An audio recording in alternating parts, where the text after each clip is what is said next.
contract affair of getting paid until the day I die. Money coming in, but not one at bat, not one pitch, and not one strike. Being deferred is where it's at. Deferred.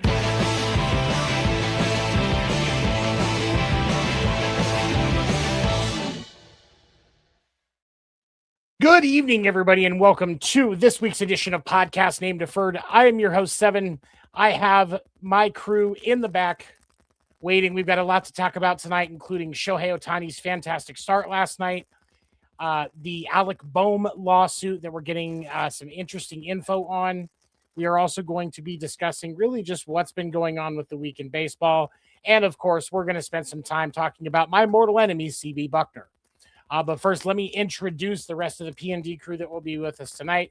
Craig is actually going to be out this week. He, unfortunately, has had something personal come up, but he will be back with us next week. Coming in first with me on Monday nights on the Sports Report podcast. He is the reason we have an HR department here. We've got Ando. That's fair. That's fair. I thought you were going to come in with something sly and cool, ladies, stay away. But yeah, no, that HR remark, you really can't go wrong with that. But I am on a very, very clean leash. I've been very professional today.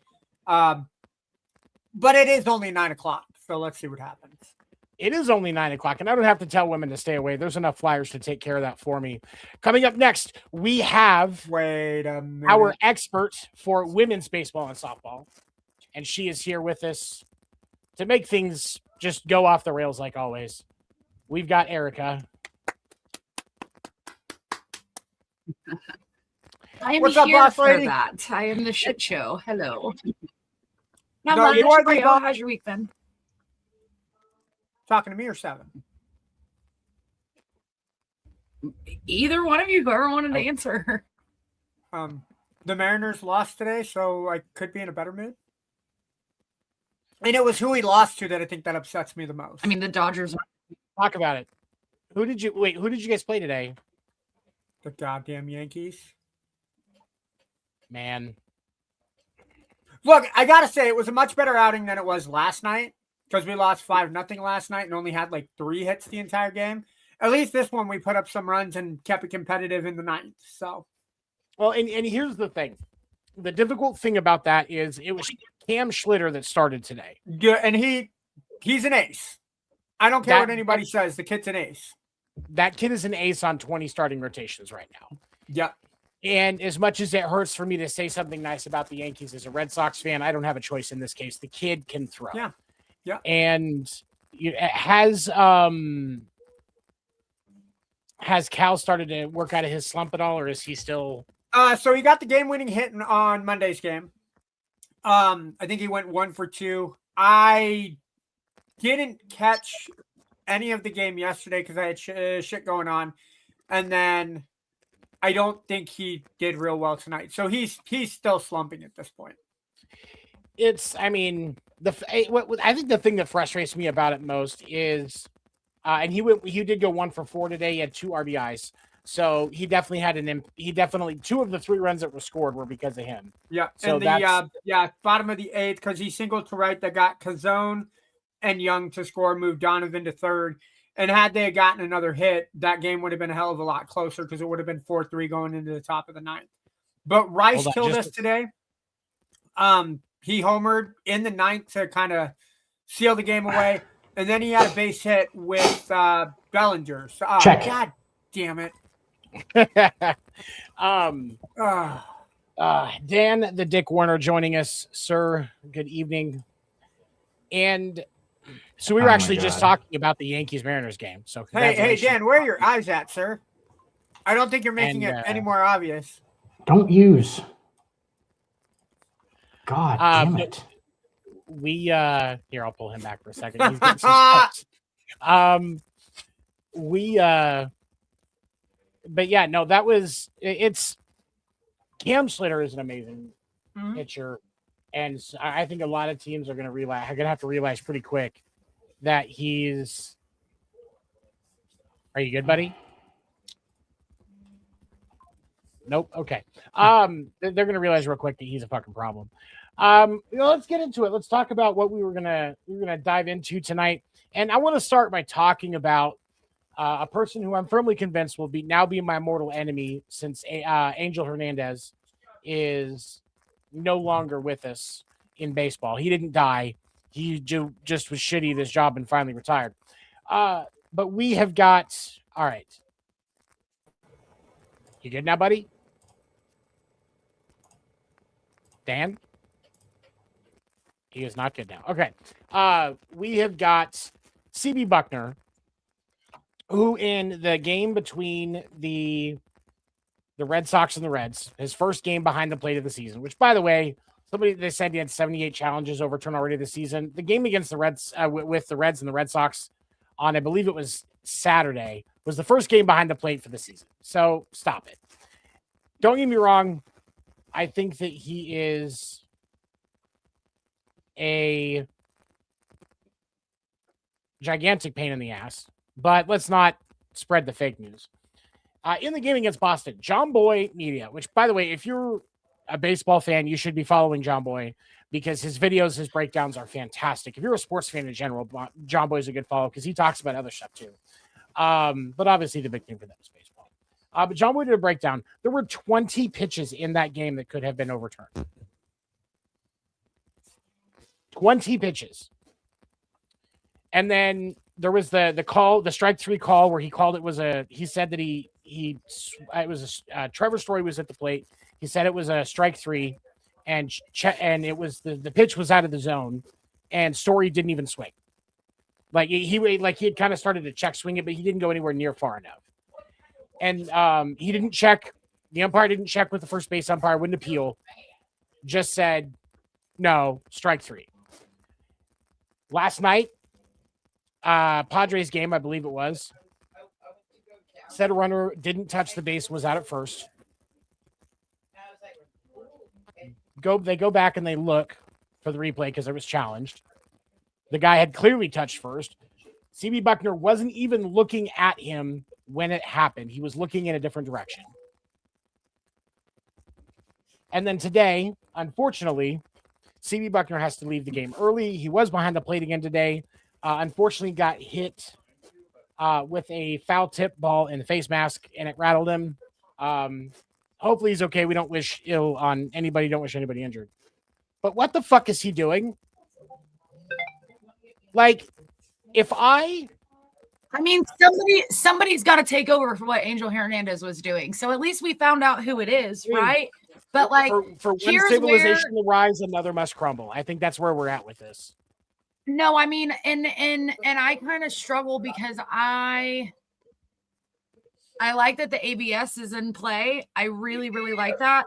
But when we have like certain situations like that, I do think that there needs to be more than just you only have two that you can challenge and do the ABS. The rule that because we talked about the rule last week. It's not it's not fair. But if you win, you get to keep those challenges. It's not like and so to a point you are correct about something. To a point you are correct about something because if they win, they keep the challenges. And Boston in that game, which pissed me off early in the game in the first and second inning, they used and lost their challenges. Those were also the only two challenges in that game that were upheld or that weren't successful. The Reds, every challenge the Reds made, there was back-to-back pitches on what were supposed to be strike three, on what would have been strike three calls, where he called them a strike and it got overturned when Eugenio Suarez was at the plate. Like, if I sucked that bad at my job, I would get fired. Yeah. No. Well, and we're talking about who the owner of the MLB is. This is true. Well, but hold on, though, because here's the thing. And this is one of the things that frustrates me is the CBA with the umpires, the Baseball Referee Association, the Umpires Association, does not allow for discipline for situations like this. Okay, can, but why? if- That's if- fucked up because clearly it's fucking up the game. especially for a guy like, because CB Bucknor's been an umpire for 25 years. So he actually has tenure and shit. Like he has more protections than the average guy. The league can't really do very much about it. Now, if his overall performance slips below a certain level, then there's something that they can do. But the number is like really low, and it takes a while of it being there for them to be able to do something about it. Like it's but like that's where it's not fair though. Sorry, I don't mean to cut you off, but like that's where it's not fair because how long did Angel Hernandez sit here and fuck up? How many times did he screw up on calls? And he never got in trouble for it. So does that just mean Buckner is going to do the exact same shit that we just had with Hernandez? And this is just going to continue and continue and continue and continue.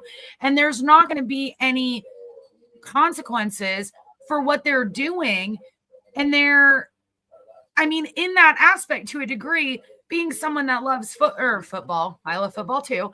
But being somebody that loves baseball, you're destroying the game to a point because you're not giving the team, even if it's not my team, you're not giving the teams a fair chance at playing a game that they have worked very hard to get to this level and play. And that's not fair. That's not okay. So that percentage of what they have to drop to has got to get changed because if not, we're just going to see this continue. It's and for me, the thing that I think that first of all, when we get to the next CBA negotiation with the Referees Association, there needs to be something changed. First of all, but the second thing for me, and this is the part that I think is most important, is I think honestly, I think something radical would have to happen truly for the league to actually try to do something. And this would literally be like you've got two teams that find out that Buckner's behind the plate. Both teams refuse to step up. Somebody else behind the plate. They will not go out and even warm up. Anything that involves being on the field, they will not step out there until they put somebody else other than Buckner behind the plate. They have to force the league's game because it's a big issue if that game doesn't go. But what team's going to do it? And I don't think any of them will do it. But I can tell you that if you get two teams, like even if you convince two bottom end teams, like you get a Rockies versus White Sox game. Yeah. And you say, all right, when it's Rockies versus White Sox, what we're going to do is nobody will go out on the field. We're going to put it out. Both teams are refusing to step on the field and even warm up until they change who the home plate umpire is. But couldn't they just move Buckner to a different position and not be the home plate umpire? Right, but remember, any base call is challengeable. Okay. But So they have a you still replacement. and They have a replacement ump, though, don't they? Because they can't just run on a 4. Yeah, they always have an extra with them. Yeah. And so it's possible that they could try and argue like, hey, you can't be on the field at all. Yeah. But more than likely what would happen is because with Buckner's tenure, he's usually the crew chief on those crews. Mhm. So he's not coming off the field unless he's injured, physically can't perform. Yeah. So at most what the league would compromise and do is move him to a different base. And But then the league in that position, though, you're still leaving yourself up to a chance where he messes up a challenge call. Yeah. but you have a lot less calls that he can make at the base that are going to be bang, bang, questionable, close type calls. Yeah. Even if he's at first, like you go to maybe one call an inning. Yeah. That's better than every pitch. That's fair. And so that's where you can take that compromise if you're those teams, just to send a message to the league. Like, you guys need to do something about this motherfucker. That's what it would take. I don't think it's going to happen. Again, being realistic, I don't think it's going to happen, but I think that's what it would take. And I think that the league needs to, when the next CBA comes in, they need to definitely demand that there be more recourse for egregious failures. And we can even say it like that, like it's egregious failures. And if the association doesn't agree that it's an egregious failure, what the league says it is, they get an arbitrator. Like, there's things that you can put into place to solve these problems. That's what unions do. That's the entire purpose of unions, is for those kind of discussions. And so they can figure it out. But I would not be surprised if CB Bucknor is the next umpire to get bullied into retiring. It's, the dude's so slow he's not even turtly enough for the turtle club. Yeah. And he looks like a fucking turtle. Like he had said, like what are the fucking Goombas from Super Mario Brothers? Yeah, like if you look at, like, it's a Goomba looking face, or like one of the shell dudes. Like, Absolutely. That's CB Bucknor. Oh my god, you guys are so not wrong. That's so fucked up, but it's so not wrong. And the fact that the fact that the dude is 63, I think it's about time. Look, I mean, I know 65 is that ripe retirement age. Take a year off. Andrew Hernandez isn't even 50, so yeah, or isn't even 60. So you had a fair run, or unfair run. Sorry, that slipped out. You had an unfair run. I was gonna say probably more unfair than fair. Unfair. Yeah, so. I caught myself. Yeah. Sit on the beach, enjoy a Corona, and listen to some baseball. Tell your grandkids how you messed up game 2 of the World Series. Smoke a joint, all right. play some craps. Right. I mean, Bet on baseball. You're not in it anymore. Bet on baseball. All right. So the exactly. Moving on. The next thing that we are going to talk about is Phillies third baseman Alec Bohm has filed a lawsuit against his parents, Daniel and Lisa Bohm. That lawsuit was filed almost a week ago. It was on March 25th, 2026. The suit filed in Philadelphia accuses them of defrauding him of millions of dollars while managing his finances. This includes siphoning money for their own personal use from his personal accounts into 4 LLCs that they controlled, so that they had control of the money. The lawsuit claims that the parents converted a sizable amount of funds for their own personal use, including paying for personal expenses while they lived in an RV and traveled across the country. They also siphoned millions of dollars out of his charity.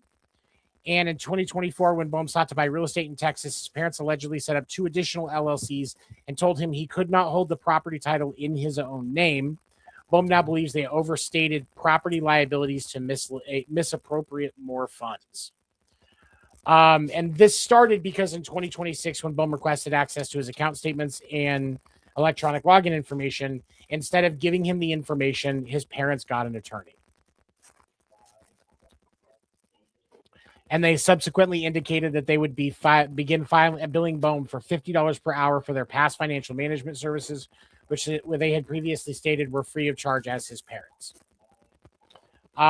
He's seeking a judgment of at least $3 million in damages, full control over the disputed LLCs, and getting a CPA to track every dollar transferred from his personal accounts.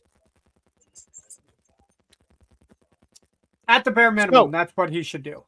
At the bare minimum. Hold on. We're going to talk about this. That's just the breakdown of what we're going to talk about. Mm-hmm. The next piece of this is, since this has been announced that Alec Bohm is suing his parents, there is support for his parents, as they claim, because they supported him as he became a professional athlete.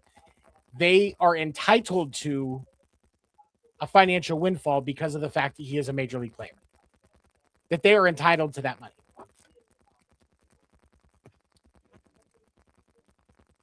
So, Erica, I want to ask you a question. Your daughter gets a wild hair up her ass, becomes a professional volleyball player. Professional volleyball is a well-funded sport, and she's making millions of dollars a year. You have obviously sacrificed time, money, and energy making sure that she was able to pursue her dream. Are you going to demand and some of that money and claim that you are entitled to a financial benefit because she has become a professional athlete? Okay, so I have a little side questions to this too, because they kind of play a role. If she's sitting there and I guess it's not really side questions, it's just side information to add to it. If she's bought me a house just for the hell of it, if she's bought me a car just for, my daughter's skill, in my opinion, wouldn't really be something that I deserve to reap the benefit from. Maybe I might sound crazy. Maybe if I was like actually in that position, I would think way differently. I do understand, like, to a point, like the time, the dedication, travel. I get it. I mean, because I played sports myself. My parents traveled and took me, so like I get it. I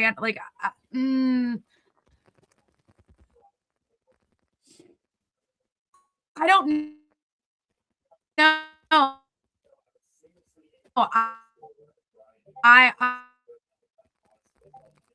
I consciously wanted that ended up happening and where her future went. I don't know. I don't genuinely think that I'm entitled to what she also worked for. It wasn't just me putting the effort in. She also put an effort in. And if it wasn't for her achievements and what she's done to work to get there, I wouldn't really have a right to, I don't know. Like it's kind of like a catchy situation. Like I kind of can understand to a point, but like at the same time, I'm just like, all I did was give you a ride. Like it wasn't my skill that brought you to this level. I did nothing besides give you a ride, get you to practice, maybe get you set up with like one-on-one sessions, like whatever. But as a parent, you choose to do that. You chose to do that. You didn't have to do those things. You chose. So like, I don't know. I don't think I would genuinely ever expect my kid to just like, you owe me. You owe me. If it wasn't for me, you wouldn't be doing this. Like, I don't know. I just don't, no, I don't think I could do that. I don't. For me, it comes down to like, if my son, who has his own talents, if he was going to be talented enough to be professional in something or with anything he wants to pursue, I help with that because that's my job as a parent. Mm-hmm. And when I do these things, like my son right now, he's on track to be a welder. And he's going to be making, he's a union welder. He's going to be making some good money. He's probably going to be making more than me. And I not once have ever said, well, make sure that you remember I'm going to be getting an allowance from you when you're making $70 an hour as a welder. Oh, if you decide you're going to go be an underwater welder and you're making $200 an hour, $50 of that is going to my pocket so that I don't have to deal with anything. Like that's not how it works as a parent. You Jokes don't with my kid about it. Well, I mean, yeah, there's one thing when as you're supporting your child, you make jokes about something like that, but there shouldn't be no actual expectation of reciprocity because you're their fucking parent. You should be supporting your child no matter what. And yeah, so that's what frustrates me. Dan, I want to ask you a question. Because we're talking about, if you haven't figured out, we're talking about Alec Bohm suing his parents. And let's say all the work you did in football, you make it to the NFL. Is your dad entitled to any of the money that you make as an NFL player? I can't hear you, buddy.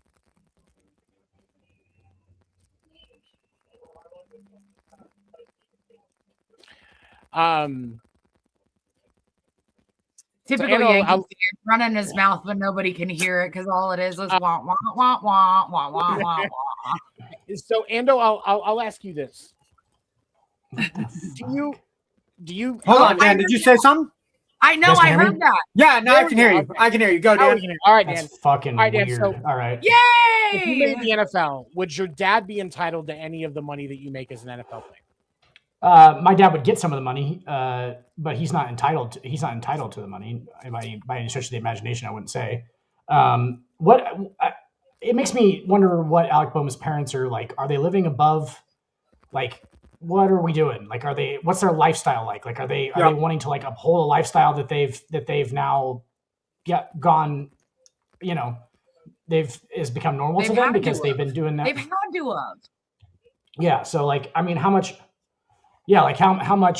of it just must have gotten nasty. Obviously the whole thing must have gotten pretty nasty with his, I don't know anything about the personal parts of the story, but yeah, my dad would get some of that money, but he wouldn't be entitled to it. And if he was stealing from me, I'd probably sue him.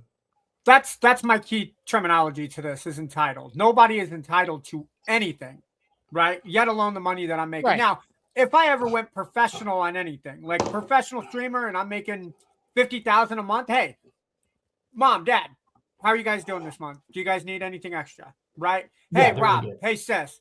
I got a little extra cash. Here's a little bump for the money that I'm giving you. But in no way, shape, or form should anybody believe that they're entitled just because your mom and dad. And hey, we put a roof over your head, for 18 years because that's our job. Now you got to pay. When people use that kind of terminology in that sense, that pisses me off, whether I'm related to it or not, right? As a parent, and Seven said it best. Erica, you also said it.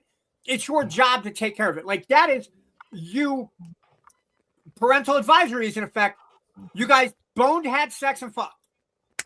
You're responsible for whatever happens with that, right? For the next 18 years, your job is to take care of the bang, bang, boom, boom that you took care of, okay? That is your job, right? And there are adoption options that you have, right? If you want to put the kid up for adoption because you don't want to take care of him, I personally wouldn't go to that, but that's fine, right? But there are ways that you can go about doing that. But for you, as a parent, the child is looking up to you to take care of it because he can't cook his own food until you teach him how, right? I didn't know how to do laundry until I was like 10 because I always overloaded the washer with soap suds in those comedy movies where soap comes out of I couldn't do that because that's what I did, right? Dan, don't shake your head. I know you did it at least once. But the fact is as a parent, you need to take care of that kid, right? That is your job. And then for you, 5, 6, 7 years after the fact that they make a bit, hey, I didn't have to take care of you. You have to give me. But Ando, but you got to sit here and look at it too. Sorry, didn't mean to cut you off. But you got to look at it too. They were taking money the whole time from him. And that's so another why thing. You need more money. Exactly. That's a problem in and of itself. It's taking money that you're not being given permission to. That's a whole nother. That's a whole nother story. Your child trusted you to protect their assets and protect their money. And you as their parent were fucking stealing it? Yep. What is wrong with you? I am. The more I read about you're going to sue your child for more money that you've already stolen enough of? What is wrong with you? You are sick and twisted.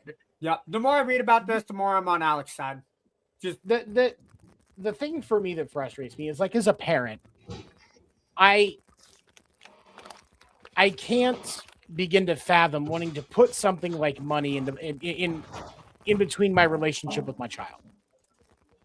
And maybe that's just because like growing up without a dad, my relationship with my son is extremely important to me. Mm-hmm. And it's to me, it baffles me that anybody would want to risk their relationship with their child over something as stupid as money.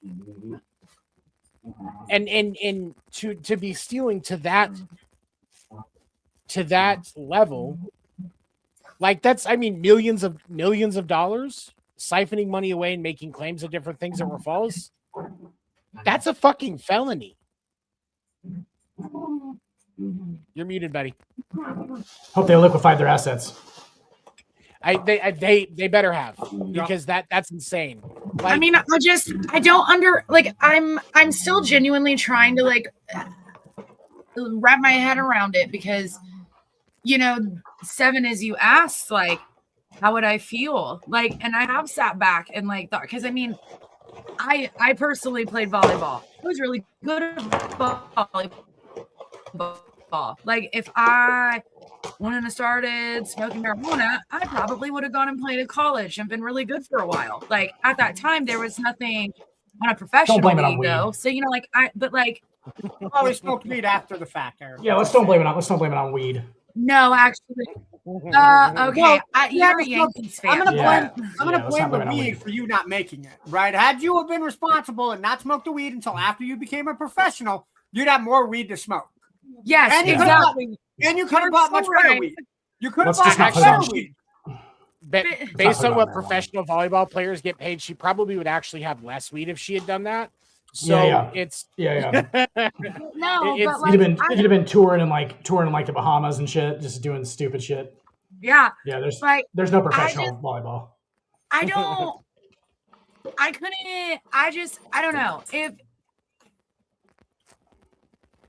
But it's I don't know. I mean, even like just in my personal life, like, you know, like I don't expect anything from my parents. I don't expect for my parents to give me anything. I don't expect. What's good, buddy?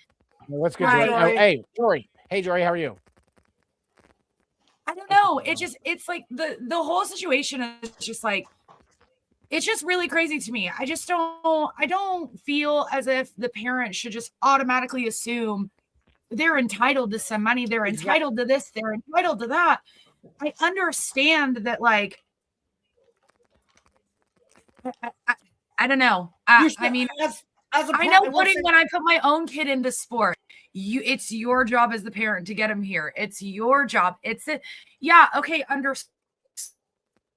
Like, great. So like, it is like my responsibility to like a degree, but like that is also all of my like child's talent. That has nothing to do with me. All I did was supported your dream, and I'm so glad I could help you do that. Yeah. Like, I don't know. One thing to ask. Like, if you ask your daughter for help, that's one thing. Or, hey, keep a ledger of how much money that I'm borrowing from you, or how much money that you're giving me so I can pay it back. That's one thing. From this standpoint, it just looked like they were like, oh, hey, he's going to make millions. He's going to make millions. He's going to make millions. Oh, we can't have you look at our financial. We can't have you look at our financial records, or we're going to lawyer up, because we don't want you to know just how much money we're taking. Like, this stinks. This stinks. Can you imagine having to sue your own parents for a fucking felony? I don't want to sue my parents for anything. Heaven forbid, man. Like yeah, it's that. I think, man, and I that's hate honestly to see where it goes. That's where I feel bad for Alec Bohm and all this, because, like, honestly, at the end of the day, it's money. But having to go after your parents for something of this magnitude, like, it's not like it's your interpreter that's stealing your money and gambling it away.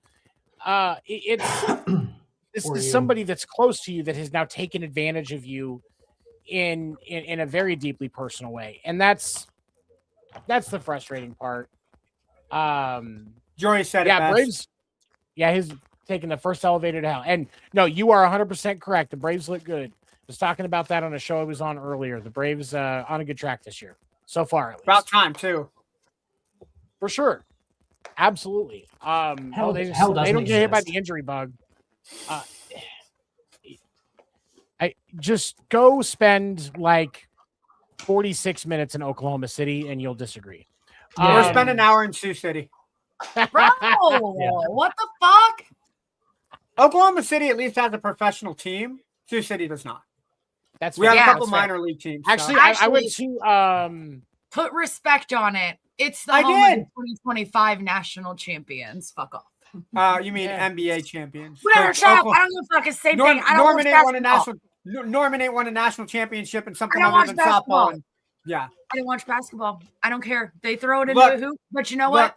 I know what it means when you go, Kobe. I know that. Can I get credit for that? Yeah, it means you crash into a mountain. God damn it, 7. And I'm going to HR. It was there, like the mountain. It was there. Yeah. I'd make a Kobe joke right now, but it probably wouldn't fly. God. Daniel. My heart. But I feel bad for Alec Bohm in this, because that's in his helicopter parents. Yeah. They're hovering. They're for sure hovering. Let me tell you, they're hovering and they're expensive, so they're definitely a helicopter. That's for damn sure. It's such a shitty situation, and the fact that he has to do that it's unfortunate, man. It's unfortunate. It really is. Money changes people. So, next, we're going to talk about something that actually physically pains me on this show to have to discuss. Last night, Shohei Ohtani started for the LA Dodgers, his first starting pitching spot of the season. Shohei Ohtani pitched 6 innings. He only gave up 1 hit. He had 6 strikeouts and 3 walks with an ERA, obviously, of 0. In his return, did any of you watch the game? I did not know. You disappoint me. Both of you disappoint Well, it's the Dodgers, so I'm I sure did. I'm not watching.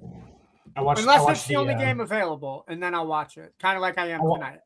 Again, watched my the, MLB is being stupid, so I'm struggling here on the struggle bus. user error. It's not user error, it's creator error. You know who I'm looking at. Not me, because I'm not worth looking at. This one you right looking- here. This Are you looking one. at there's nobody over there. Yes, Yeah. yes, there is. No, see, because I'm on top of you, and Dan is to your left. Okay, That's how I have it. Nobody's on top of me. Well, Pause. and That's how, in this that's how particular- 7 has it. That's how 7 has it. Time out. Pause. I don't know. I don't know. Anyway, okay, Dan, you said you watched the Shohei start. Yeah. I watched the breakdown version, the quick version or whatever. All right. The what'd review you see, game. man? You can get a pretty good. Dude, it's Shohei, man. He's still. I don't know if he's going to be able to keep up the health the entire season. Doing that all. I mean, that's a lot. That's a lot. Like starting every 5 days and playing every day. It's a lot. But it doesn't seem like he's slowing down any. Probably because he just goes back to his house and they just charge him up. They just put that fucking cord in his back and he just like, and he just like sits there and stares at He's the wall not until a fucking until he recharges. robot. I Until he don't recharges. believe you. There's no Guys, proof he's not a otherwise. robot. There's actually no proof that he's not. There's no proof that he's not. right. And But here's what I'm going to say. If he's Other not than a his gambling robot, device. if he's not a robot, how is he doing what Babe Ruth did on cigarettes, weed, and all the fat shit that he used to eat? Right? Shohei's Bourbon, body is in good shape. Cognac. Yep. Well, So if Hispanic you're not on guys- drugs, if you're Hispanic not on guys know how to drugs, play. if you're not on drugs, you have to be a robot to be able to play that well. And those assessment. Or it's Uh, just he trained really well and he got himself good enough to play where he's playing. And You know who else trained really well? His interpreter. It just makes no sense that nobody else has ever done it. Like, and then he just comes up and like it. I mean, Rick Ankiel did it. Tony, you remember Rick Ankiel? I do not. Yeah. The Cardinals in the early 2000s. So Rick Ankiel was a relief pitcher who played center field, but he was like just below average at actual playing the field. And then he was a little bit above average as a relief pitcher. He's probably he was okay. But there's been nobody that went 50-50 and can also start 30 times a year. There's absolutely no precedent for that at all. It's not a real thing. Like when Babe Ruth was doing it. What's up, Kyle? Hey, Cal. Hey, Cal. No, Hi, Cal. but when hey, Cal. No, when My when name is not Pat. now we just can't stop doing it. When Babe Ruth was playing, there was no Hispanic guys, or Japanese guys, Or black guys. or black guys, or anybody else other than fat white guys who could just like that's. I'm starting to have a theory. I don't think Babe Ruth was real. I think he was a publicity stunt. They just wheeled him in so he could take one at bat. He's And the then, single man globetrotter for baseball. They just changed him out. They just Yep. his body double played right field, and then Oh he my would just gosh.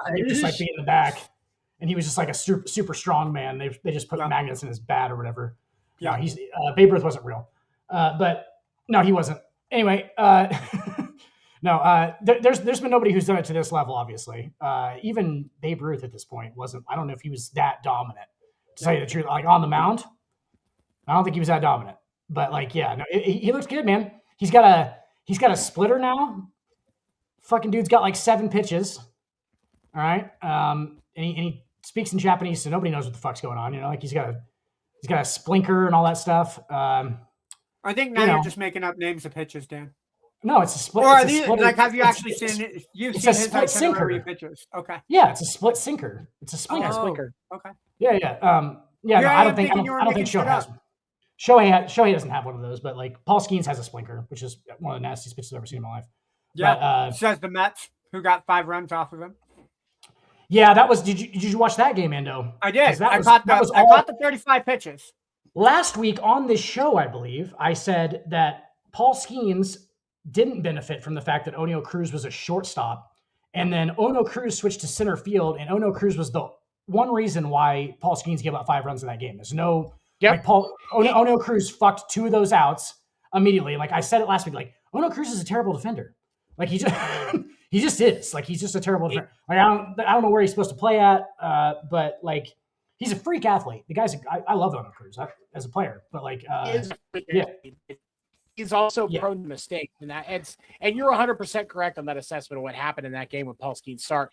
It's like but also, and I said this on the show that I was on earlier, he was locating okay. He did miss a few pitches, but every pitcher does. It wasn't anything that was out of the ordinary.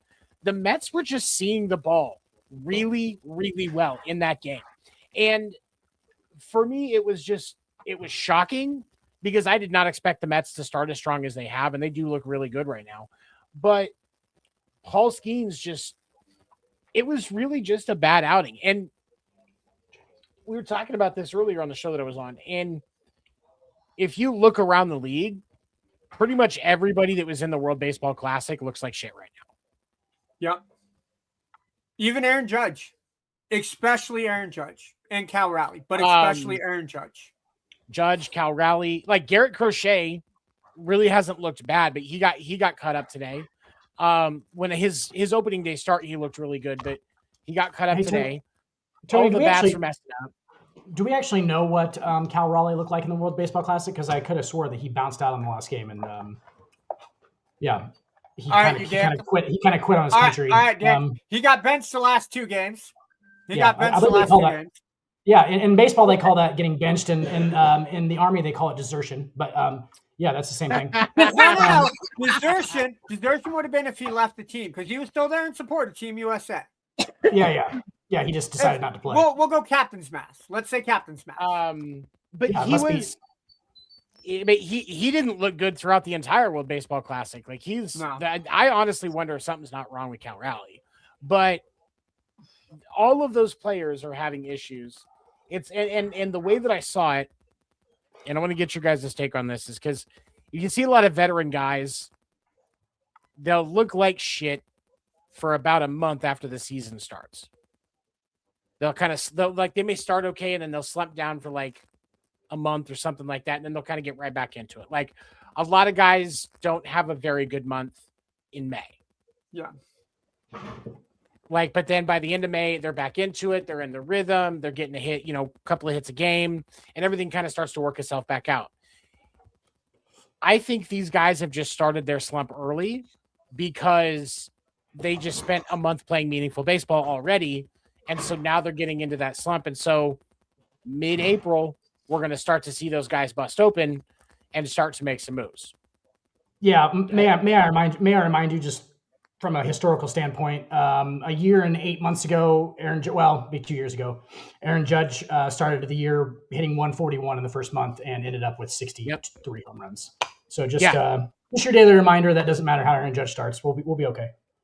Yeah, that's not just Aaron Judge though. I think a lot of these guys are gonna start to find their groove in a few weeks. Like it's gonna take some time because they had to ramp up quicker. They had to play meaningful baseball when they should have been just ramping up and hanging out with the boys, getting to know their teammates. And so I think it's impacted things. And Boston is 1-5.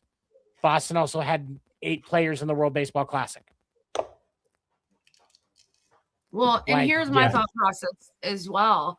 And Seven, you had touched on it a second ago about they're slumping out now, but that's maybe not a bad thing because at the end of the day, maybe that's setting us up for some really great, phenomenal baseball as we're going into Memorial Day and going into the net, and moving forward. Like we could be potentially setting up for a really amazing season in baseball if that's what's going to happen. I mean, that would be great. Yeah, see, you can't panic till Memorial Day. Yay. Right, and Unless you're a Mariners it's fan. and the Mets. I like what Kyle said here. The Mets have to start well so they can crush Mets fans' hearts in September. Yeah, they can't be bad. They can't be bad the whole time. But They can't be bad the whole Look, time. we They can have to- only say that when Will is on the show, so we have to save that for Monday night. I'm gonna put that clip on the Sports Report page. Nice. I have access now.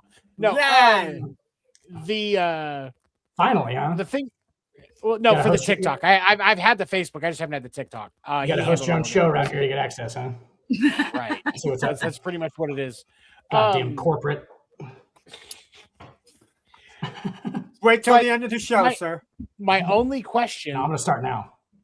My only question is, do you guys think that injuries could be a bigger issue with these guys because of having to start so much quicker? Like, are we going to see Wilyer Abreu pull a hammy in June because he didn't have time to get up to speed like he would? Or are we going to see Aaron Judge end up with, another issue with his foot or his elbow or whatever? Like, are we going to see any of these? Do you think we see more of these things pop up from those guys versus, comparatively other players in the league? His foot was because he ran through a fucking wall, by the way. I'm you know. using it as an You example. remember that? Remember he it's ran not- through the wall? Yes, It's I just- remember because it was in Dodger Stadium. Yeah, he ran through the wall, and it's still like the wall had to move out of the way. He Here's fought the my- wall and the wall won. Yeah. He fought the wall and the wall won. Sorry, I had to sing that. He Well, pulled my it- my he That pulled actually Gavin works. Lux. That works nically because of the law and Judge and yeah. You just have Go to ahead. take one L off and switch the L and the W, man, and it works. Something like that, But no, anyway. my philosophy is this, man. Yeah, I mean, you're going to see the slumps are happening, I think, earlier because training camp wasn't necessarily training camp this year because a lot of guys who should have been in spring training were playing, you said it yourself, meaningful baseball. You're also having people who are putting more effort sooner into the season, so there's not as much gas in the tank. It's kind of that philosophy that I use with wrestling. If you're not in the right spot at the right time, you're going to get injured. Had they not been playing baseball in February and March, or not playing as much baseball in February and March, their leg wouldn't be in the position that it is, or their arm wouldn't be in the position that it is. So I think we'll see it. But I kind of, to Erica's point, like it because baseball is kind of unpredictable when we add extra games at the beginning of the year. So it makes it more fun for the fan to watch, and I'm enjoying it more. I've watched more baseball already this year because of the World Baseball Classic. Honestly, because of the show, I can't just, talk shit out of my ass and pretend like I know what I'm talking about. Shut up, Dan. All right. I'll deal with you in a minute. You know how that's going to go. Just don't try it, Ando. Yeah. Nope. Not doing it. Not doing it. I'm going to concede like the Mariners did to the Yankees today. By the way, fuck the Yankees. But no, what's that? I haven't watched the game yet. Thanks for telling me. And yeah, you're like I figured that was probably the end, but yeah, I didn't shut know. up. Can you mute him, Seven? Can you mute I can him? pretty Please? much guess. Please, every fucking Yankees fan would love to see him muted. Please, for me, can you mute him? Please. Oh God. I'll mute And this myself, is why though. people don't like you as a Red Sox fan, Seven, because you don't just roll over. The Red Sox are rolling over this year. They're showing their big old bellies this year, going, 1-5. I do not have room to talk. You know what? I'm going to shut up now. Seven, go ahead. I'd keep digging yourself a hole, bro. Like it's good now. to. I haven't watched somebody dig a hole like that since the movie Holes with us with Shia LaBeouf. I fucked up. I fucked up. and- I fucked up. I fucked up. I did it wrong. I fucked up. It's on me. I fucked up. It's on me. I fucked up. Is that what It's I'm on me. supposed to say? Because I fucked up. Fucked up. I fucked up. It's on me. I fucked I up. fucked up. It's on me. All right.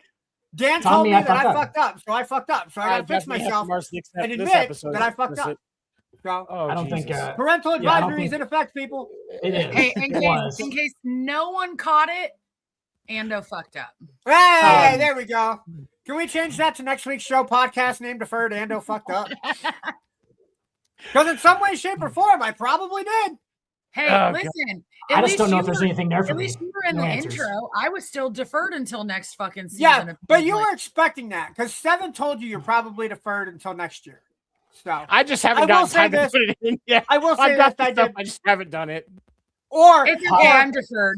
It's okay. Or- Podcast or maybe- participants preferred. maybe Seven didn't want the horny side of TikTok and Facebook to watch the show. Maybe No, I just that's want it. views. I don't care if they're horny or not. That's their problem. Not Yeah, me. yeah. Cool. I mean, I we're fucked going up. for Then But that somehow goes- it in turns becomes Guys. my problem. Seven. No, and guys. no, I mean- no. I fucked up. I Hey, fucked up. You did. You fucked up. What else is I she on the fucked up. show for, Tony? What else would she be on the show for? Come on. If I was trying to have her on the show because of her attractiveness level, I would have picked somebody else. Exactly. Yes. It's not that. I look like Taylor Swift from the back. It's a board, okay? There is nothing attractive about this. It's a board. And Nah, somehow I fucked up. All right. And somehow you go to HR and not me. It's very selective. AFU. I play favorites. AFU. I play favorites. Ando fucked up. AFU. I've been to an HR meeting. It is basically just Tony trying to have sex with you the entire time. It's not pleasant. It's all right. Seven No doesn't know way. where I hid the baby oil, so he's not doing it tonight. I keep it at my desk. You're fine. That's where you think. That's where you think. Don't you see how beautiful my skin is tonight and how oily it looks? Ew. That's He's just disgusting. using it. He's using it just normally. He's not Just using it for anything normally. but just his face. No, I use this directive. Totally. Again, AFU. Um, Ando fucked up.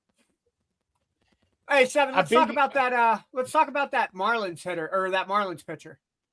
Actually, save that for we're gonna. I just a real quick couple of things that have. And before we get to that and start to wrap up, couple of things. Max Fried in his Yankees debut for the season, 6-1 scoreless, only gave up 2 hits. Tarek That was Skubal his second. had 6 innings of scoreless ball. Phillies Christopher Sanchez, who I am a huge fan of, struck out 10 in his 6-inning start. Tony, I'd like to make a correction on that. Max Fried has started twice now. Yeah, He Well, has That was his 13 first start. His first start. against the 13 Giants, in the not the third. Mariners, right? 13 and a third. Yeah, he's been 13 and a third scoreless to start the season. Yeah. Max So Fried- Max he Fried. didn't give up any for the second one too. Okay. No, he yeah, did not he- give up any runs. Yeah, I think he gave up like 2 hits against the Mariners yesterday because he was the one that pitched that looks- gem against Seattle. He looked good. Dude, It's- I'm not gonna lie, dude. I rave about the Mariners, and this is me saying it as I'm vomiting out my mouth. The Yankees pitching core is legit this year. It's just, and just think about the fact that they don't even have Garrett Cole back yet. No, We're just deep as fuck. Or Carlos It's- Rodon. yeah, Or Carlos Rodon. Like, and that's the thing is I think that they're not moving depending on how slicker, long like- it takes for. I will say that Toronto has a solid rotation in the AL East. Like theirs is definitely right there, but the Yankees do have the best rotation in the AL East. Yeah. And even when you get Garrett Cole back and Carlos Rodon for New York, and you get some of the guys that are injured for Toronto, like Trey Esavage, like Toronto's still going to be up there, but the Yankees have the best rotation right now. We had to Um, send Luis Heel, the 2024 AL Rookie of the Year. We sent him to AAA because we don't have room in our starting rotation. Like Yeah. it's just It's- deep. That's all it is. We just have a bunch of What them. about Just have a bunch of them. Man, I almost wonder with him. They said I would want him closer, especially for when you have to do a bullpen game. I would almost want to have him on. Just say he's a bullpen guy, just to Deal? keep him going. For Yeah, sure. and then- have it. Yeah. And then and just give yourself a 6 starter for just in case. That way you don't have to wait to call him up. He's just right there because it's easier to get a bullpen guy out of AAA or AA that's ready than trying to time calling up Luis Heel, because timing is going to be part of it as well. Like, how long is he until he's actually going to be available? When did he pitch last? Like, especially because of injury. Like, I would rather have him there than down in.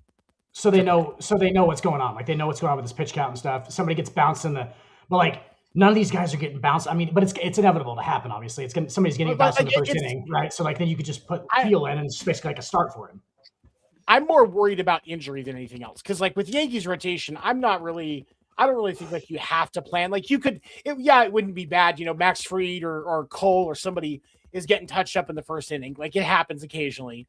would it be good to be able to pull him out for 5 innings from the from the bullpen, and know that you're going to keep everything on track and not drain this, strain your bullpen, stuff like that. That is a valid. You mean to have like a long, I guess, long reliever, not just some. Okay. Right, a long reliever, but more likely before that 5th inning, though. You might want that's Cole that you have to take out before the 5th inning, not. Oh shit, Erica! I heard that. I couldn't help myself. I'm so sorry. I do think that it's not a surprise that Garrett Cole is waiting until after the Yankees have played the Giants to start, because he doesn't want to have to face Rafi Devers again. But so he'll just save that for next year, postseason, whatever. But no, like the Yankees, that rotation is just stupid. It's just stupid good. Haters gonna hate. I got some numbers today. 68% of ABS challenges by pitchers are successful. 63% of challenges by the hitters are successful. I did make the prediction that we were going to see more offense than stellar pitching, and we have seen more offense than stellar pitching to start the year. But there has been some stellar pieces. Can we just note there that the amount of talent that is in Major League Baseball, where the guys whose job it is to call balls and strikes is not as good as the guy who's standing at the plate trying to hit said pitch. His location actually isn't as good as the guy who's trying to hit the fucking pitch in the first place. Well, that's crazy to me. So that's crazy. But I mean, look at like that challenge. I think it was from Judge yesterday, where it clipped the top of the zone by like the stitches on the fucking ball. It was so minute that it clipped the zone, but they called it they confirmed it was a strike. Like that's how close everything is. Yeah, because there was a pitch in the game just insane. There was a pitch in the game against Cleveland and Seattle. 7th inning, just clipped the inside corner. Rally caught the ball. Umpire called it a ball, tapped his head, and like 5 seconds later, like any other inch, and it would have been a ball. But again, it just shows that location, and the people catching and throwing know exactly where the ball is supposed to be. So, go ahead. Oh, sorry. So we had the one moment with Judge, which would have been, it was on national TV, I know, but it was one of the was it the Seattle game or something where he caught the low strike, and he's caught more low strikes than. Dude, I'm talking like every other game. There's one where you're just like, okay, he's way too tall for that. Like that's not. Yeah, I understand that's where the regular strike zone's at, but this is going to the middle of his shin and it's called a strike. Yeah. He called ABS that one. It got called a strike. It got changed to a ball because it was off by like 0.1 inch, and that changed the count. That changed the count and got him back to 2 strikes. And the next pitch he hit at 431 feet in the left field. So there you have that's a perfect example. Like he would have been struck. He'd have struck out. There was like he swung and missed the next pitch. Like that would have been 3 strikes or whatever. But that's well. I mean, you had the horrible job by CB Bucknor that we talked about earlier before you were able to actually get in. But like one of the things that I've noticed, and I want to get your guys' take on this, and then we're going to talk about that Marlins pitcher that had their first complete game of the year. One of the things I've noticed is it seems to be more the catcher challenging the pitch than the pitcher. I feel like that's got to be intentional, just because obviously their view is going to be better. Do you think that's going to shift or change as the season goes on, Dan? No, probably not. I mean, the catcher clearly has the best angle at where the strike zone would be set up at and everything. Like obviously he's on the plate, he's right on the plate, so he has like different perspective as far as like I guess now that I think of it, the batter has over the plate, but not really because you're looking at it from a different angle. Yeah. So so like it would be, but still like I mean that dude, those guys you have to get right up over those guys' shoulders. So like I mean the guy at the plate has a better. Even then, the umpire still has to worry about depth. Like he has height and width taken care of, but it's the depth of where the ball lands that you got to worry about, that you don't have the best view as an ump. Well, and that's where, as the catcher, like Dan said, catcher has best visibility. Dude, I agree. I don't think we'll see a change from the catcher's position. I think 70%, I think sounds about right. We may see a dip a little bit from pitchers and batters, But because of the location that the catchers have, I don't think we'll see a change in that. And you're saying depth-wise, you're saying when it goes over the plate. Correct. It's hard Right, for him to well, tell when it goes over the plate. Yeah. The thing for me is like with some of these, because like with the way that the zone works, like think about just like the square part of home plate. That's kind of really what they're looking at, like it's like as the zone as far as like I was going to say the wall is concerned. And so like if a pitch even just nicks that, that's it. Yeah, it just has to get in. That's it. It has to go in the box though, because there is an actual like strike zone box that's 3-dimensional, right? So you have to go depth-wise too. Right. And that goes what, all the way to the back of home plate, to the tip of home plate? That's Yeah, where I don't it's understand. Square. Yeah. I think it's square. Just the square. Yeah, just the square part. We think about the home, just that square part. It has to clip in that zone somewhere, whether it's like on the side, on the top, on the corner, even if like it goes over the front, like clips going On the way down. On the way down in the back of that, of that square going down to home plate, because that's where I'm pretty sure that's where the sensors are, is basically at those corners. They're just but they're just showing 2-dimensional views when they show the reviews. Right. So they're basically me at some point in that part of the pillar, if you will. Yeah. I guess you could call it, that is the strike zone. It clipped it at that part somewhere in there. But I have a question. Wouldn't they have to change the shape of the ball? You know what I'm saying? Like the shape of the ball would change a little bit. Like there would be like a tail on it. Do you know what I'm saying? Like there'd be like a ball, and then there'd be like a second part of that ball that would come down. Does that make sense? If they weren't just doing it 2-dimensional. So like if they're just doing it 2-dimensional, I understand that. That's just straight up. Like it's just either it's in the box or it's not, right? Touches any part of the box. Right. So I think that's what they have to be doing, because if it was through there, they'd have to show like the whole, because those balls definitely move over the plate, correct? So if there was 12 inches of depth or whatever to that, right? Yeah. Then there would be like a movement to it, correct? Like so that they're just showing straight circles. Yeah. So they're saying it's going over at one spot. It's just a flat plane, right? That's what they're saying. I almost think it's basically really what they're showing is if you look at that if you take that area and you look at it on a 2-dimensional piece, where did it first touch the strike zone? Okay. At that square, like at that point where the batter's box, the strike zone is. Like, where did it first touch it? Because like if you look at like when a pitch is like in the strike zone fully, like you're seeing that just that circle. That's where it touched it first time, because like you'll even see them where like, especially like you think like a slider, where like it hits the zone and then kind of slides out near the front of the plate, but it started in the zone. Yeah. When it was actually crossing the plate, like it's still just going to show that spot. And so it still counts. Yeah. So I think that I think that part's been interesting to see how close they've gotten with some of these. And honestly, like it to a point, it almost gives me a little bit more respect for what umpires have to deal with, because it's clearly like very hard. And now you have to have the same small strike zone. Whereas, and players have to learn that. Whereas before it was like, okay, CB Bucknor's on the mound. He calls a wider strike zone. He likes to call him low and away a little bit more. So I know that I have to kind of cheat to that a little bit to stay in the at-bat, especially later on. And you had to plan for it like that. Well, now you've got veteran guys that have been in the league for 15 years. Like, no, you're not planning for CB strike zone. You're planning for your actual technical strike zone. Yeah, because that's what the ABS system's going to call. What was that CB Bucknor quote with his wife, where he's talking about his wife? And he's like, "Yeah, my wife doesn't remember the last time that he's like something about ABS. And he was like, it's like having your wife there to tell you every time that you don't do something. He's like, but my wife doesn't remember every time that I fuck it up though, or something like that. It's like he was talking about how ABS just remembers everything that he fucks up. Like he's like, yeah, it's hilarious. You know what I'm talking about? Yeah, and I don't know. Was that CB Bucknor or was that one of the other ones? It might have been. Yeah, it might have been him. I don't know. It sounds like something Bucknor would say. Hey, Ando, can you look that up?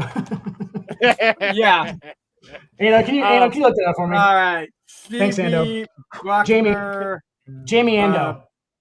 Jamie Ando. Ando. Wife. Nope, that's the wrong wife. Hey, we do it because he's the worst. Because he's the worst at looking stuff up, so it always takes the longest, and like that's why we like it so much. Like, yeah, there's the video from 10 minutes ago that we were talking about. There you go. He's like, hey, he's a Mariners fan. Give him a minute, okay? Just for everybody listening and watching, we don't actually hate Ando. It's just light bullying. That's our friendship. and he's It's kind of our into love it. language.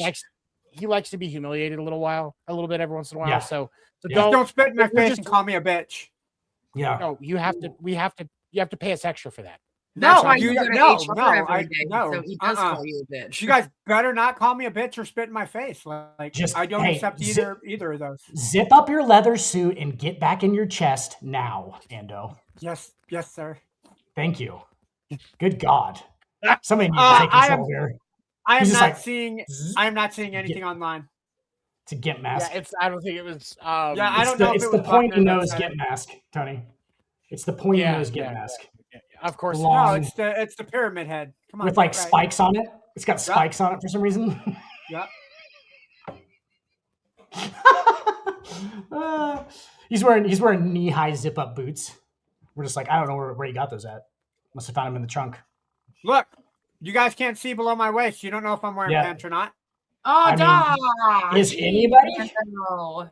It was the umpire that had that quote was Lance Barksdale. Okay. And he said, what was the quote? Hold on, let me see. You And haven't Andy lived will- until a robot corrects your strike zone 10 times. It's like my wife watching me parallel park. Technically helpful, spiritually devastating. At least when the ABS system corrects me, it doesn't also bring up a call I missed in 2019. Yes, it's so good. That's such a good quote. Like, and that's the thing is, I like a sense of humor about that stuff. Like, it's these guys understand. Like, these guys understand why this is here, and a lot of umps are even in support of it because you don't have a lot of these arguing with the ump anymore. Like, if you like, with the exception of like what happened with Boston CB Bucknor, but like, it's far less now, which it actually makes their job a little easier because, like, if a batter or a catcher doesn't like a pitch call, tap your fucking head. Yeah. And look, I think go anybody in a real job would love that. Hey, can you give me an assist real quick? Tell me if I did something right or wrong. Cool, thanks. We'll get it right next time. Appreciate it. Speaking of dudes who like abuse, MLB umpires are all about, bro. Those guys are some masochistic motherfuckers. You know they are, dude. They're just like, yeah. They're like, yeah, yell at me. I like it. But when Jen Powell gets called up to run MLB games from AAA, it's because she likes being able to stand up to them. Yeah. Oh, It's just the opposite end of the thing. She's the opposite end of the spectrum. Bro, NBA refs are the worst of the worst masochists. Like, that's all they get done. All day, those guys just get, like, it's something about black dudes yelling at you. You got to have a thing about it. There's got to be like a weird, Well, hold on. Is Scott Foster the Jen Powell because he likes the other side of the spectrum? Like, how does he factor into that with NBA refs? What do you mean?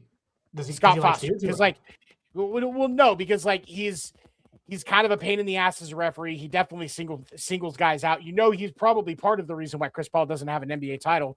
Like, but he has that opposite angry energy of what you normally see with an NBA ref. So how does it, like, is he the Jen Powell of that one because it's the opposite? Yeah, he uses that as spank bank when he goes home at night. Oh my god. There's probably something sexual about it. Let's just be honest. There's gotta be. Yeah. I mean, he just like, keeps that straight face until he goes into the bathroom at the has to. basketball game and LeBron yelled at me. LeBron. He may or may not have gotten snuck into Russell Westbrook's room more than once. That's all I'm gonna say. James Harden and his beard. Oh my god. Carl Anthony Towns has a hey girl phone number in his phone that is for a burner phone that is held by Scott Foster. That's what it is. Wait, Russ the burner Westbrook phone? and You Carl mean the Anthony same one Towns that are Kevin here. Durant gives to him? What Carl did you Anthony say, Towns is here. Hey girl. Hey girl. Russ is here too. Hey girl. So let's go ahead and close it out. Before we do that, we do want to talk about the Marlins pitcher who had the first complete game of the year. And did you say pitcher or bitcher? Both. It's the Marlins. So both. I'm going to go ahead and assume he didn't say bitcher since that's not an actual position in baseball that we're talking about. But yeah, we'll go ahead and say that's what he said. Hey, we have female coaches. That's. Oh, I'm kidding. That is a joke. That is a joke. Kobe. She technically brought that up, so that's actually just on her. That is. It really is. Yeah. So first off, shout out to the Miami Marlins. 5-1 through 6 games. They currently lead the NL East. I don't know if it's sustainable with the payroll that the Miami Marlins team has, but hats off to you. I mean, granted, you played the White Sox and the Rockies. I think are the two teams that you played. Yeah. Hats off to you. And I'm probably going to butcher the name, Sandy Alcantara. Alcantara, yes. Through the first complete game of the MLB season and a 93-pitch shutout during the Marlins 10-0 win over the White Sox on Wednesday. It is, how do you say his name? Sandy Alcantara. Yep. It is his second career complete game shutout with fewer than 100 pitches, which is also known, I did not know this, that is known as a Maddox in honor of Hall of Famer Greg Maddox. That's really He was known for that. Yeah, that was his bread and butter. I did not know that. I knew Maddox threw a lot of complete games, but I didn't know he did it under 100 pitches. So he did. Historically, in Major League Baseball, Maddox did not throw a lot of complete games. For example, in 1879, Will White threw 75 complete games. I'm going to say that again. Threw 75 complete games in one season. That was Cy Young threw like 80 complete games in a season 1 year. Like there's the record for most games in like that. 75. Will White. So like he had like 60 or 70 or something. But it's because back then you didn't have a bullpen. It was you're the starting pitcher. Good luck to your arm. Modern era is 48. Yeah, no, modern era is 48. When was that? That was 1904. That's not the modern era. They were still doing it. Since 20, yeah. Okay, since 36. 36. 2036? We're not even there yet, Dan. No, 1920. Okay. There was 36. No, sorry, 1946. 1946 is the live ball era. So 1920 is the live ball era, and 1946, Bob Feller, through 36 in the same season. Okay. All right. That means basically every game he stepped out on the mound, he pitched a complete game. Essentially, yeah. You'd have to do that. Yeah, pretty much. They did because at that point they were running 4- and 5-man rotations, so he had that. That's every game he steps on the mound, he's pitching a complete game. Number 2 all time, Old Hoss Radbourne of the 1884 Providence Grays. Let's go. That's a badass name right there. That's trivia on 10. Let's go. Remember that for baseball night. Old Hoss Radbourne. Old Hoss Radbourne. Hoss Radbourne. Great name. But yeah, so he pitched the fuck out of that name. Yep. So he pitched the complete game, struck out 7, hit a batter, and had 3 singles. No batter reached second base in the game after a dominant outing against Colorado in the season opener. He has extended his scoreless streak to 15 innings. So hats off to him. Like I said, I don't know if it's sustainable, but hats off to the Marlins. Actually, the entire NL East is at 500 or better.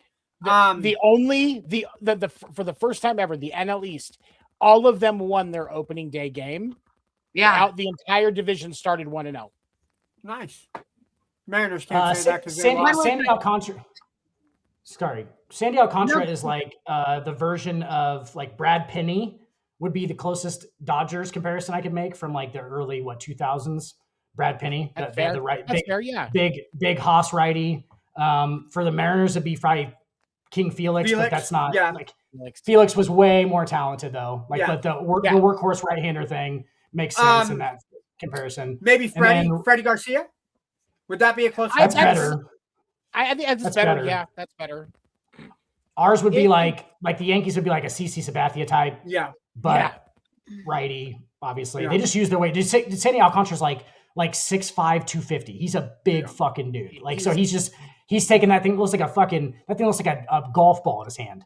And he's just out there just throwing that thing 112 times a game. You don't give a fuck, dude. Yeah, he's throwing his weight behind it. It's a beautiful thing to watch. You know who was looking at Sandy Alcantara in the offseason and decided to pass on him and instead got Sonny Gray? The Red Sox.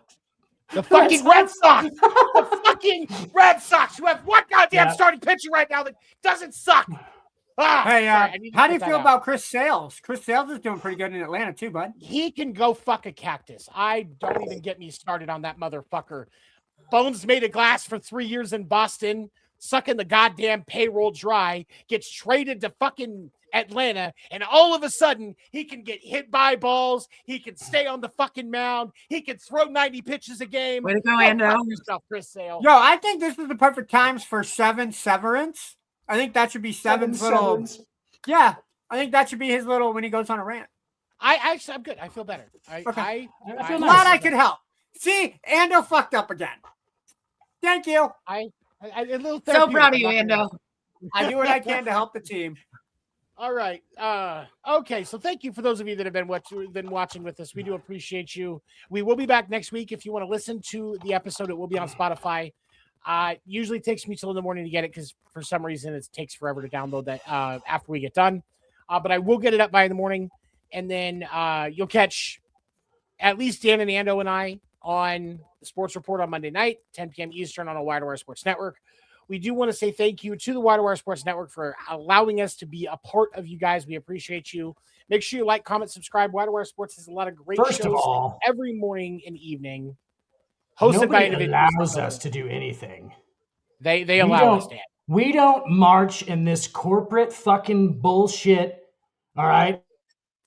Oh, dear God. Here goes Dan's rant. We're here for the sports. Okay. When do we stop doing it for the love of the game? Is For really the the question. outro, Seven. When and for the money. All right. Yeah. Thank Go you, send to your everybody, Roku channel. You for- fascist for pigs. coming. We appreciate you. Fascist